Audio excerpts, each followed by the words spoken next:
আসসালামু আলাইকুম, সবাই কেমন আছেন? আলহামদুলিল্লাহ অনেক ভালো আছি। তো প্রতিদিন ভিডিও শুরুতে বলি আফনান মনি কিংবা রায়ন মনির জন্য আজকে এই আয়োজনটা করা হয়েছে, কিন্তু আজকে মূলত আমার ইচ্ছের প্রাধান্য রেখে এই দুইটা জিনিস আমি বানালাম। আর কি বানালাম সেটাই শেয়ার করছি। এই যে দেখেন, এখানে মজাদার একটা চকলেট কেক বানিয়ে নিলাম। তো অনেকদিন পর খুব সুন্দর একটা কেক বানালাম, আর কেকটা দেখে আসলে খুব বেশি ভালো লাগতেছে। কেকটা যেমন সফট হয়েছে, খেতেও খুবই মজাদার হয়েছে আলহামদুলিল্লাহ।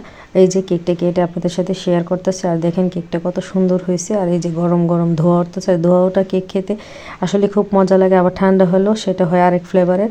আর এই যে দেখেন, এখানে পুডিংটা বানিয়ে নিলাম। তো পুডিংয়ের সবচেয়ে বড় চ্যালেঞ্জ হচ্ছে পুডিংটা প্লেটে ঢালা। তো এখন ঠান্ডা হওয়ার পর এই যে প্লেটে পুডিংটা ঢেলে নিলাম, কিন্তু দুর্ঘটনাবশত এই যে দেখেন উঁচু নিচু হয়ে গেছে পুডিংটা। আসলে এই ঢালাটা অনেক সাবধানে ঢালতে হয়।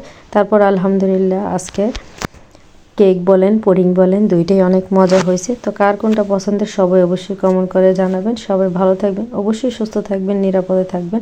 আল্লাহ হাফেজ, আসসালামু আলাইকুম।